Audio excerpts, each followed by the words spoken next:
Okay. So we're going to talk or read the next chapter, chapter 10. But I want you to think about what happened last. So Karana is now by herself, and she has been waiting for the ship to come. In the last sentence in chapter 9 says the ship did not come, thus winter passed and the spring. So it's been probably about a year since the ship left. Okay, so now we're in summer.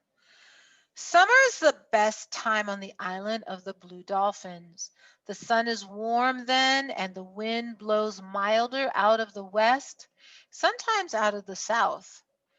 It was during these days that the ship might return, and now I spent most of the time on the rock, looking out from the high headland into the east toward the country where my people had gone, across the sea that was never ending. Once, while I watched, I saw a small object which I took to be the ship, but a stream of water rose from it, and I knew it was a whale spouting. During those summer days, I saw nothing else. The first storm of winter ended my hopes. If the white men's ship were coming for me, it would have come during the time of good weather. Now I would have to wait until winter was gone, maybe longer. The thought of being alone on the island while so many suns rose from the sea and went slowly back into the sea filled my heart with loneliness. I had not felt so lonely before because I was sure that the ship would return as Mala Sahib had said it would. Now my hopes were dead. Now I was really alone. I could not eat much, nor could I sleep without dreaming terrible dreams. The storm blew out of the north, sending big waves against the island, and wind so strong that I was unable to stay on the rock. I moved my bed to the foot of the rock for protection, kept a fire going throughout the night. I slept there 5 times. The first night the dogs came and stood outside the ring made by the fire. I killed 3 of them with arrows, but not the leader, and they did not come again. On the 6th day, when the storm had ended, I went to the place where the canoes had been hidden and let myself down over the cliff.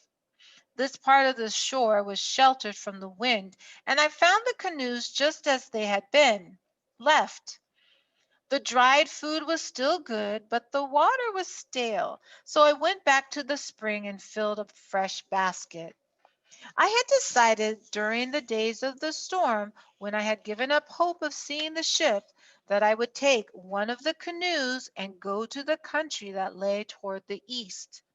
I remembered how Kimki before he had I remembered how Kimki before he had gone, had asked the advice of his ancestors who had lived many ages in the past, who had come to the island from that country, and likewise the advice of Zuma, the medicine man, who held power over the wind and seas.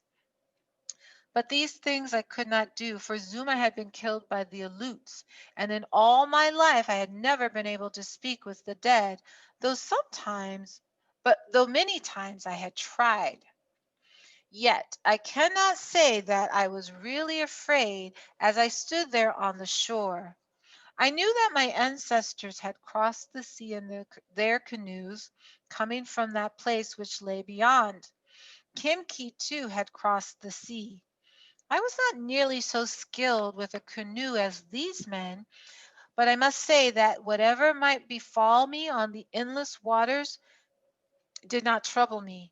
It meant far less than the thought of staying on the island alone, without a home or companions, pursued by wild dogs, where everything reminded me of those who were dead and those who had gone away.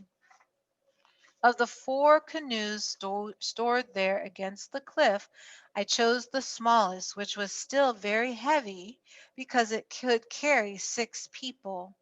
The task that faced me was to push it down the rocky shore and into the water, a distance 4 or 5 times its length. This I did by first removing all the large rocks in front of the canoe. I then filled in all these holes with pebbles and along this path laid down long strips of kelp, making a slippery bed. The shore was steep, and once I got the canoe to move with its own weight, it slid down the path and into the water.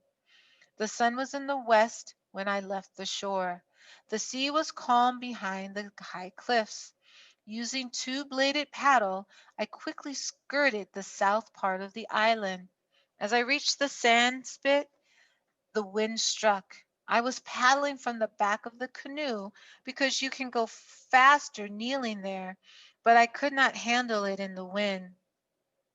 Kneeling in the middle of the canoe, I paddled hard and did not pause until I had gone through the tides that run fast around the sand spit.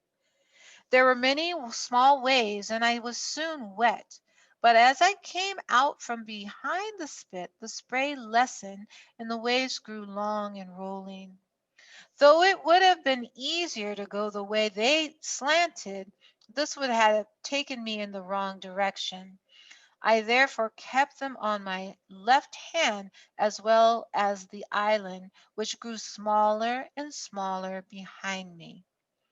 At dusk I looked back. The island of the blue dolphin had disappeared. This was the first time that I felt afraid. There were only hills and the valleys of water around me now. When I was in a valley, I could see nothing, and when the canoe rose out of it, only the ocean stretching away and away. Night fell, and I drank from the basket. The water cooled my throat. The sea was black, and there was no difference between it and the sky. The waves made no sound among themselves, only faint noises as they went under the canoe or struck against it. Sometimes the noises seemed angry, and other times like people laughing. I was not hungry because of my fear.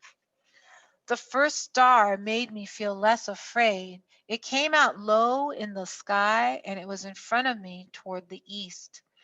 Other stars began to appear all around, but it was this one I kept my gaze upon. It was in the figure that we call a serpent, a star which shone green and which I knew. Now and then it was hidden by mist, yet it always came out brightly again. Without this star I would have been lost, for the waves never changed. They came always from the same direction and in the manner that kept pushing me away from the place I wanted to reach. Excuse me. For this reason, the canoe made a path in the black water like a snake. But somehow I kept moving toward the star which shone in the east.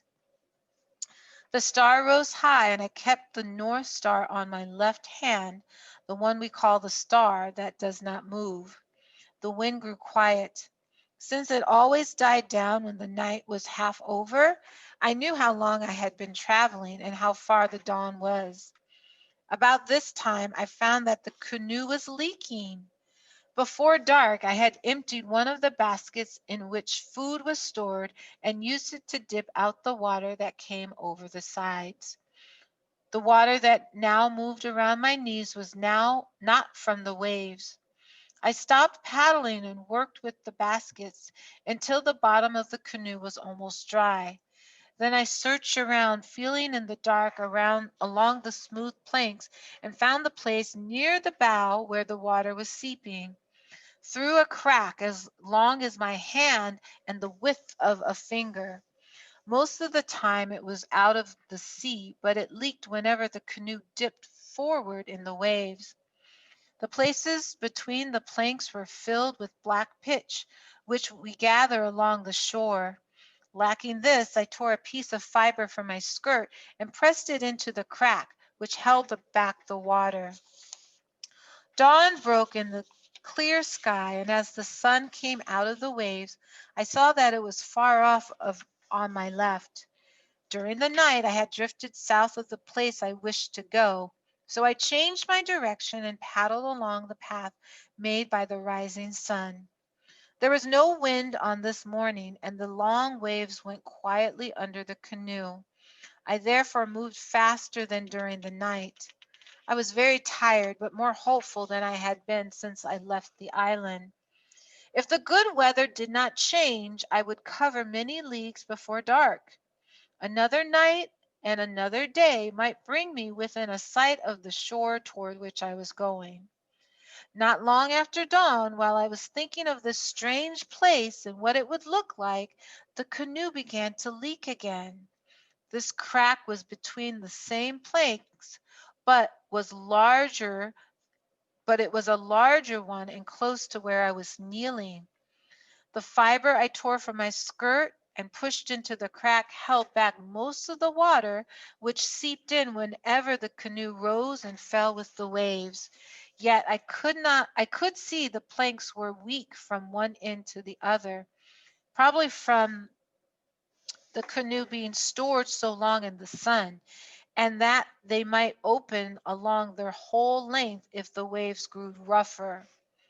It was suddenly clear to me that it was dangerous to go on. The voyage would take 2 more days and perhaps longer. By turning back to the island, I would not have nearly so far to travel. Still, I could not make up my mind to do so. The sea was calm, and I had to come far. The thought of turning back after all this labor was more than I could bear. Even greater was the thought of the deserted island I would return to, of living there alone and forgotten. For how many suns and how many moons? The canoe drifted idly on the calm sea while these thoughts went over and over in my mind. But when I saw the water seeping through the crack again, I picked up the paddle. There was no choice except to turn back toward the island. I knew that only by the best of fortune would I ever reach it.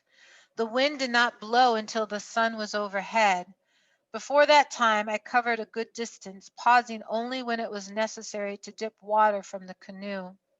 With the wind I went more slowly and had to stop more often because of the water spilling over the sides, but the leak did not grow worse.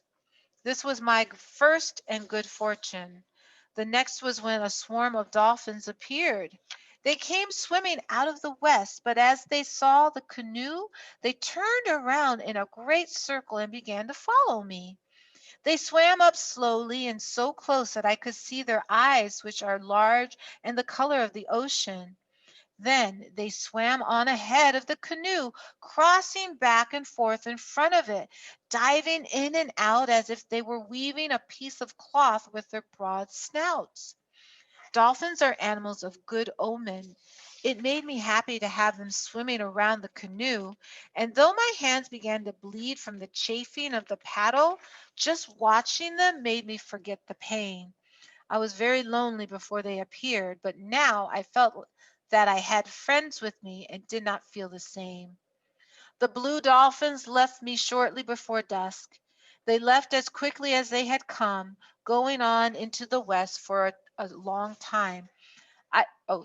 Going on into the west, but for a long time I could see the last of the sun shining on them. After night fell, I could still see them in my thoughts, and it was because of this that I kept on paddling when I wanted to lie down and sleep. More than anything, it was the blue dolphins that took me back home. Fog came with the night, yet from time to time I could see the star that stands high in the west, the red star called Magat, which is part of the figure that looks like a crawfish and is known by that name. The crack in the planks grew wider, so I had to stop often to fill it with fiber and dip out the water. The night was very long, longer than the night before. Twice I dozed kneeling there in the canoe, though I was more afraid than I ever been.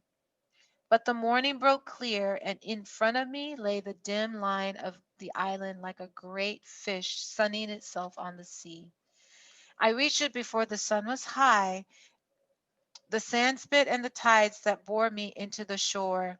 My legs were stiff from kneeling, and as the canoe struck the sand, I fell When I rose to climb out, I crawled through the shallow water and up the beach.